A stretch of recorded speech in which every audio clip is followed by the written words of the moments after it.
देखना ये है कि खान साहब क्या फ़ैसला करते हैं कि अब एक कानून की ओपन वायलेशन करनी है तो फिर भुगतना है उसके साथ। उसके बाद क्या होता है ये भी एक धमकी है, क्योंकि वो मैंने जब हमेशा से आपसे कहा कि वो टॉक फाइट का इशू चल रहा है, और एक तरफ ये कह रहे हैं कि मैं पार्लियामेंट में नहीं जाऊंगा, दूसरी तरफ कह रहे हैं मैं जाऊंगा, दूसरी तरफ कह रहे हैं कि मुझे अभी इलेक्शन चाहिए, फिर कह रहे हैं कि मार्च तक इलेक्शन दें, फिर कह रहे हैं कि आर्मी चीफ को एक्सटेंशन नहीं देनी, फिर कहते हैं कि एक्सटेंशन दे दें मार्च तक। तो ये हर रोज़ कोई ना कोई नया ड्रामा कर रहे हैं, किसी तरीके के साथ ये ब्रेक थ्रू हो जाए और ये पहुंच जाए ऐसी जगह पे जहां इस्टेब्लिशमेंट इनका साथ दे।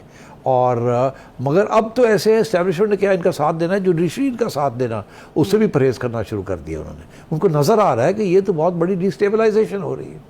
तो इसलिए मैं समझता हूँ कि खान साहब is barking up the wrong tree.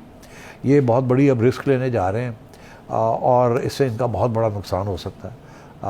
देखिए, मुल्क का नुकसान तो हो रहा है ना डिस्टेबलाइजेशन के साथ, वो हम डिस्कस कर लेते हैं आर्मी चीफ ने क्या कही बात, मगर अब मेरा ख्याल है यहाँ तक ये बात पहुँची है। अच्छा सेठी साहब, उन्होंने मुझे बड़े लोग कहते हैं फरवा कि एक तरफ कल्ट है और इमरान खान साहब का, लोग उनके साथ हैं, जो मर्ज़ी आप उनके बारे में कह दें लोग सुनने के लिए तैयार नहीं हैं।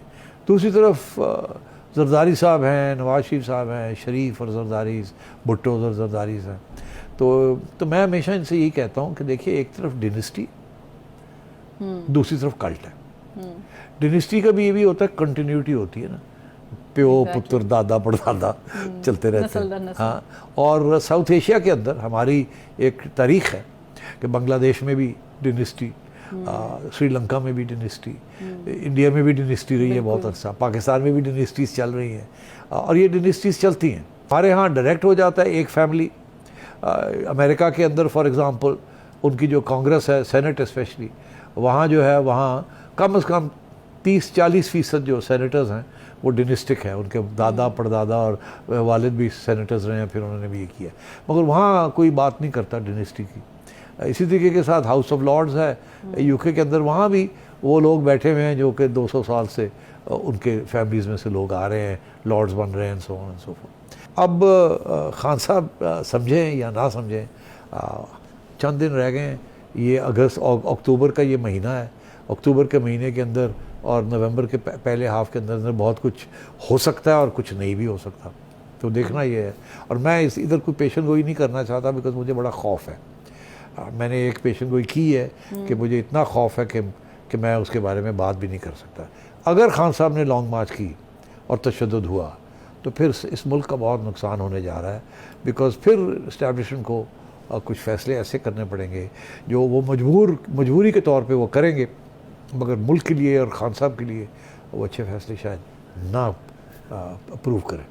ठीक है, सही वक्त पे उन्होंने ये बात कही है, बिकॉज लोगों को पता चलना चाहिए कि नवाज शरीफ साहब और मरीम साहिबा के साथ और नून लीग के साथ पिछले 4 साल में कितनी ज़्यादतियाँ हुई हैं, और जिसके अंदर उन्होंने तो नहीं कहा, मैं कहता हूँ, जिसके अंदर जुडिशरी का भी रोल है, इस्टेब्लिशमेंट का भी रोल है और इमरान खान साहब का भी रोल है।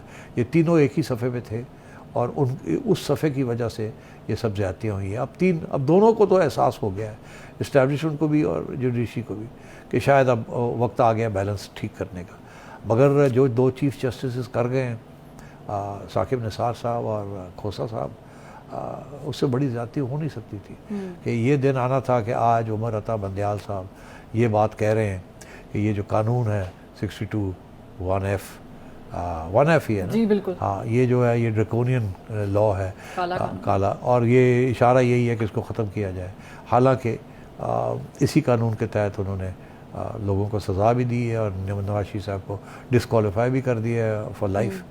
तो ये मतलब चलो, मैं समझता हूँ देर आया दुरुस्त आया, मगर अभी थोड़ा से पहाड़ और भी पूरे क्लाइंब करने हैं ना, तो वो अब नवाज शरीफ साहब की कन्विक्शन ख़त्म होनी चाहिए ना, ये डिस्क्वालिफिकेशन ख़त्म होनी चाहिए। आप कन्वेंशन उसकी बात करें, फवाद चौधरी साहब तो करें कि चार्जशीट तैयार होनी चाहिए, जो उन्होंने गुफ्तगू की है लंदन में, इतना कुछ कह दिया था। इस वक्त तो जो चार्जशीट्स तैयार हो रही हैं वो तो फवाद चौधरी साहब और उनके दोस्तों के साथ हो रही हैं।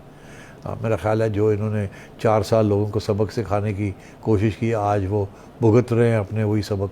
ये तारीख़ का हिस्सा है, ये सिर्फ इनका मसला नहीं है, ये नून लीग भी यही करती रही है, जनरल्स भी यही करते रहे, जजेस भी यही करते रहे, फिर सर्कल घूम फिर वही आता है। जो आप बीज बोते हैं ना वो किसी न किसी वक्त ऐसा दरख्त है बन के आपके ऊपर गिरता है कि आपको समझ आ जाती है। ठीक। YouTube पर गूगली न्यूज देखने के लिए youtube.com की सर्च बार में गूगली न्यूज टीवी टाइप करें। गूगली न्यूज के पेज पर सुर्ख रंग के सब्सक्रिप्शन वाले बटन पर क्लिक करना ना भूलिए। YouTube पेज पर अपलोड होने वाली वीडियो से बाखबर रहने के लिए बेल आइकन पर क्लिक कीजिए। आपको हर नई वीडियो के बारे में नोटिफिकेशन मौसूल हो जाएगा।